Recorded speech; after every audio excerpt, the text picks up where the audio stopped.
datang dari rumah adat saya. Nama rumah adat saya Rumah Betang. Rumah Betang, kata lainnya rumah panjang. Rumah panjang.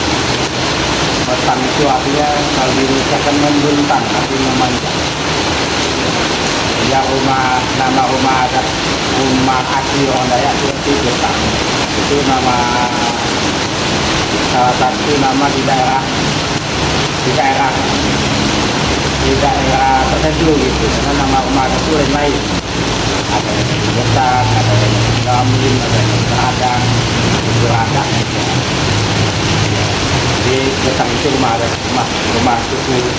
suku Dayak gitu ya. Baik, saya akan menanyakan pertanyaan tersebut. Bagaimana struktur rumah Betang?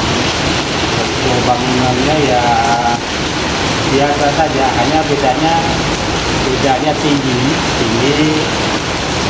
dari rumah yang lainnya gitu. Karena alasannya tinggi zaman dulu dia aman, dia nyaman, dia tenang dari gangguan manusia juga, dari gangguan binatang juga waktu itu gitu. Makanya diciptakan harus tinggi dan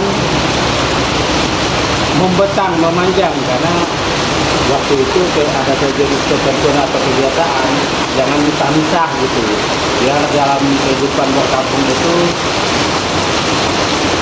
kompak, bersatu, nyaman sama nyaman, sakit sama sakit gitu. Jadi ada asa kebersamaan, makanya tidak boleh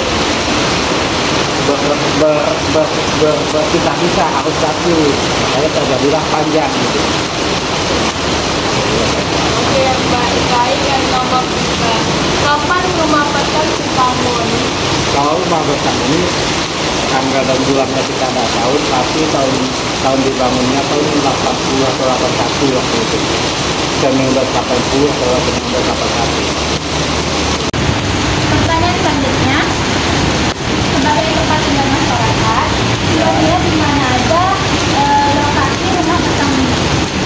Kalau lokasinya paling banyak ya Pulau, yang paling sedikit ada di Canggau, yang lamanya yang saya tahu ada di Landa.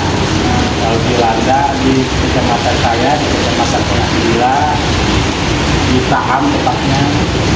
Kalau di Pulau saya tidak banyak tahu nama-nama kampungnya, karena memang di sana masih banyak. Berarti kesimpulannya rumah Betang ini lebih banyak di daerah-daerah yang paling banyak saya katakan, saya pernah dengar dan mendengarkan orang ngomong. Kebetulan saya orang Kandayan, orang Kabupaten Landa, hanya tahunya di Landa yang ada, yang saya tahu, dan saya pernah pergi ke sana. Kalau di posisi itu hanya tahu cerita orang ngomong, maka dia lewat media juga kebakaran juga di sana, tapi dibangun pemerintah lagi. Dan juga dilatih budaya dan cagar budaya. Jadi kalau dibangun sudah, kalau terbakar atau dirusak itu dibangun pemerintah kembali. Cagar budaya dan tidak boleh dirusak, tidak boleh dirusak atau dipotongkan. Pertanyaan terakhir, mengapa rumah Betang ini dibangun dengan struktur yang panjang? Tadi kembali ke atas, memanjang. Sebenarnya salah satu kebutuhan waktu itu, biar kehangatan, kenyamanan, ramai-ramai, biar kedamaian, ramai-ramai itu terasa gitu.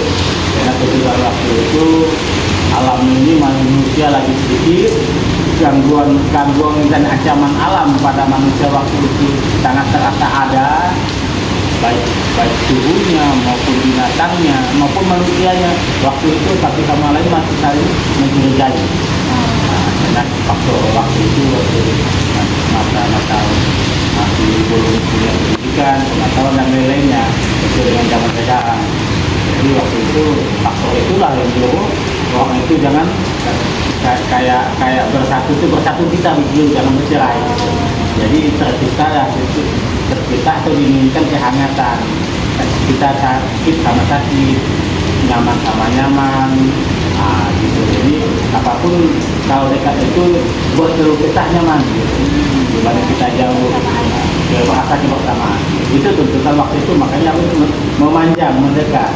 Jangan menjauhkan diri, jangan memisahkan diri dari yang lain ada di kampung itu. Makanya ada satu ikatan kebiasaan yang tidak boleh menjauhkan diri satu sama lain, itu artinya merapat gitu. Merapat ini memanjang. Menurut Bapak, perkiraan apa ya, berapa orang yang bisa ada di rumah betang? Perkiraan Bapak, Apanya? berapa banyak orang yang bisa berkumpul pada kala itu? Pada kalau waktu itu tergantung. Ya kalau memang orang di situ ya 50 ya 50.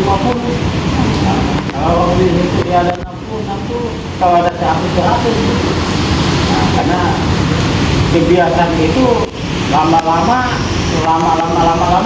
hilang gitu. Akhirnya ada yang faktor pengetahuannya nggak bisa ngelawan, ini memisah. Faktor lama-lama pengetahuan zaman datang, pendidikan dan nilainya, akhirnya yang baru itu sudah bisa memisah dari tempat yang agak jauh dari tempat yang lama gitu. Ini rumah itu jadi kenangan ya, tapi ujungnya dipegang oleh pemerintah jadi rumah sejarah, kok sejarah.